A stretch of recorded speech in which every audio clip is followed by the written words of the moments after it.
Stephen Miller had always been confident that words were his weapons. Years in Washington had taught him how to twist a phrase, sharpen a soundbite, and drop it like a dagger into any political conversation. He relished the way his opponent's eyes would narrow, searching for a comeback that never quite matched the velocity of his jabs.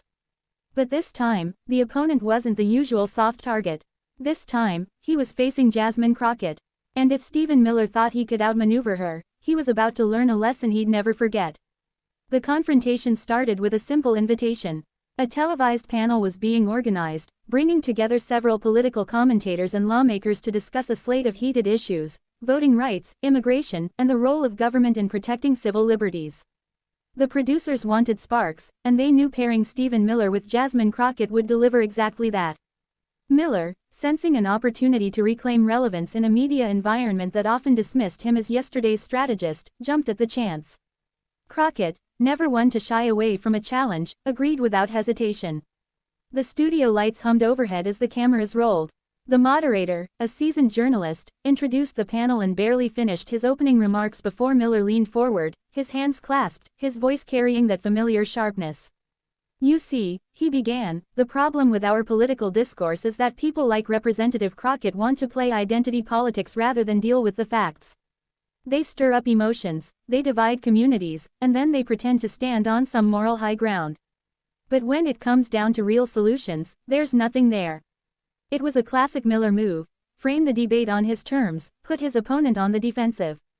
But Jasmine Crockett didn't flinch. She tilted her head slightly, letting the words wash over her as if they were nothing more than a breeze on a hot Texas afternoon. When Miller finished, she smiled, a smile that said, "You don't even know what storm you've just called down on yourself."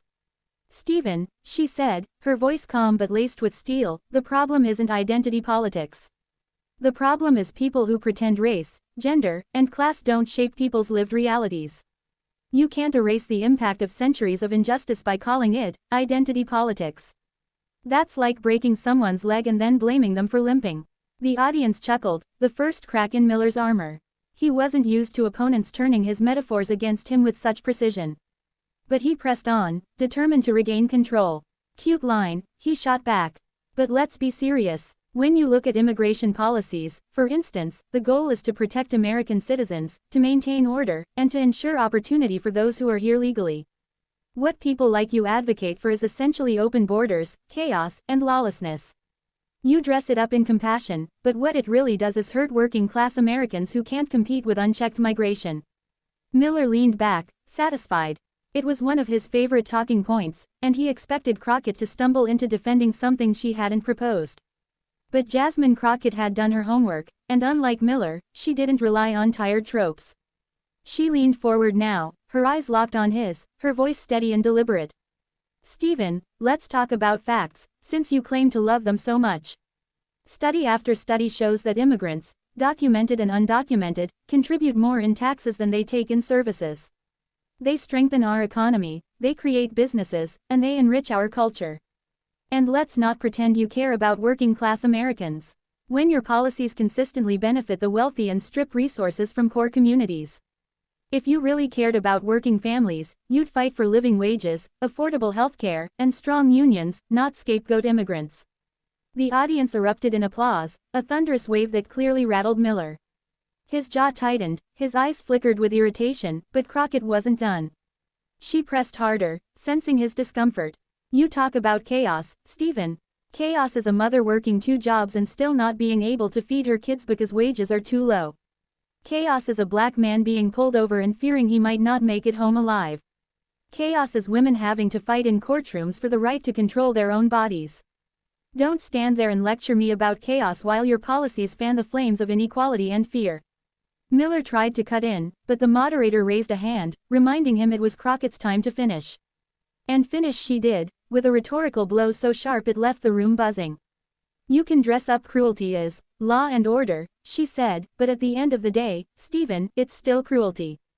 And people are tired of it. They see through it. You can't outsmart compassion, and you can't outmaneuver justice." The applause this time wasn't just loud, it was sustained, rolling through the studio like thunder. Miller's face flushed, the camera capturing every flicker of discomfort. For a man who prided himself on controlling the narrative, he had lost it completely. Still, Miller wasn't one to retreat quietly. He regrouped, his voice rising slightly as he sought to reclaim ground. "This is what the left always does," he said, his tone growing defensive. "They make everything about emotions, about stories, about victimhood. But policies require discipline, logic, and order. You can't run a country on feelings." Crockett's laughter cut through his words like a blade. It wasn't mocking, but it carried the weight of disbelief at his audacity. "Feelings," she said, her voice rich with incredulity. "Is that what you call humanity? You think caring about whether people can afford insulin is just a feeling? You think fighting for equal justice under the law is just a story? Let me tell you something. What you dismiss as feelings is the lived reality of millions of Americans. And the fact that you can't recognize that doesn't make you smart, Stephen, it makes you blind." The moderator glanced nervously at the clock, sensing that what was unfolding wasn't just another panel exchange but something people would be talking about long after the cameras shut off. Miller's strategy, bait, pivot, control, was failing spectacularly. Crockett wasn't just responding to his points, she was dismantling the very foundation of his arguments, brick by brick. In desperation, Miller tried one last angle, hoping to corner her. "Representative Crockett, with all due respect, you're very good at rhetoric. But let me ask you this, what exactly have your policies achieved? Look at the cities run by progressives: rising crime, economic decline, people fleeing in droves. If your ideas work, why do the results look so disastrous?" He leaned forward, eyes gleaming, convinced he had finally landed the question that would stump her. But Crockett didn't flinch. She had been waiting for this. "You mean the cities that generate the majority of this country's GDP? The ones that are hubs of innovation, culture, and diversity?" "Yes, they face challenges, but they also lead in technology, education, and opportunity. And let's not forget, many of those challenges are the result of decades of disinvestment, redlining, and policies championed by people who think like you. Don't you dare stand here and blame communities for problems your ideology helped create." Her words hit with the precision of a marksman. Miller blinked, momentarily speechless, as Crockett delivered her final blow. "You asked what my policies achieve. They achieve hope. They achieve dignity. They achieve the belief that no matter where you're born, no matter what color your skin is, no matter who you love, you deserve a fair shot. And if that makes you uncomfortable, Stephen, maybe it's not because I'm wrong. Maybe it's because deep down, you know you've been fighting against progress your entire career." The studio fell silent for a split second, the weight of her words hanging in the air. Then the audience erupted once more, louder than ever, some even standing to applaud. The moderator, unable to contain a grin, turned to Miller, who sat rigid, his face a mask of forced composure. "Thank you, Representative Crockett," the moderator said. "Mr. Miller, would you like to respond?" But for once, Stephen Miller had nothing.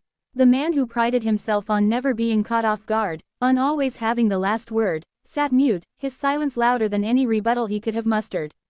The cameras caught it all: the flush in his cheeks, the tightening of his jaw, the dart of his eyes searching for an escape route. And in that moment, it was clear to everyone watching that Stephen Miller had tried to outsmart Jasmine Crockett, and instantly regretted his decision. When the segment ended, Miller hurried off stage, avoiding reporters who were already swarming for quotes.